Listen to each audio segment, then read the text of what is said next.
చెప్తా. కలకత్తాలో ఒక సర్కస్ కంపెనీ అంట మన దేశంలో జంతువుల్ని బ్యాన్ చేసినారు, సర్కస్లో ఆడించకూడదు, జంతు ప్రేమికులందరూ గొడవ పడితే. సో ఆ కంపెనీ వాళ్ళు ఏం చేసిందంటే 10 పులుల్ని తీసుకుపోయి అడవుల్లో వదిలేసిండట. వారం రోజుల తర్వాత ఆ 10 పులుల్లో 7 పులుల్ని అడవి కుక్కలు వేటాడి చంపిస్తాయంట. విన్నారా గమ్మత్తు? పులుల్ని ఎవరు వేటాడినారు? అడవి కుక్కలు. పులులు అంత ఈజీగా ఎట్లా చచ్చిపోయినా చెప్పండి? Because they belong to circus. వాళ్ళ పెంపకం సర్కస్లో జరిగింది. వాడికి రెడీమేడ్ ఫుడ్ తినడం అలవాటు అయిపోయింది. వేట అన్న న్యాచురల్ స్వభావాన్ని ఆ పులులు మర్చిపోయినాయి. అవి పసిగట్టిన అడవి కుక్కలు వీక్ అయినా సరే అవన్నీ కలిసి కట్టుగా దాని మీద దాడి చేసి చంపేయడం జరిగింది.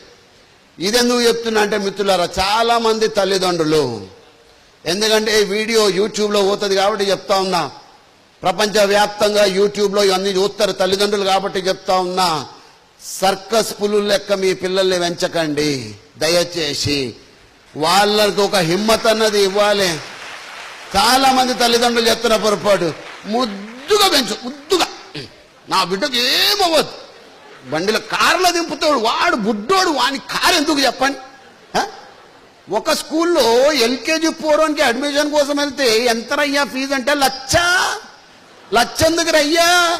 అందరూ కూర్చోబెట్టి ఏబీసీడీలు చెప్తారు, మేము పడుకోబెట్టి ఏసీలో చెప్తామంటే. వానికి పడుకోబెట్టి చదువు చెప్తే చదువు అంటుతుందా?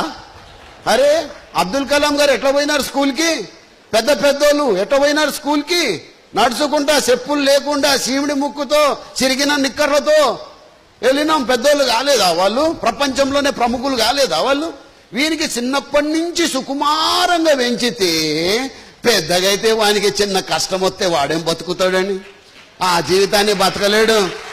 అరే స్ట్రాంగ్గా తయారు చేయాలి. చాలా మంది మొన్న పేపర్లో చదివిన, వానికి 3 నెలలంట పుట్టి పాన్ అట, pan card at the age of 3 months. వాని బ్యాంక్ బ్యాలెన్స్ 1,500,000. తల్లిదండ్రులు మర్చిపోతారా? ఇన్ని కోట్లు వేసినా నా బిడ్డ పేరు మీద, అన్ని కోట్లు వేసినా.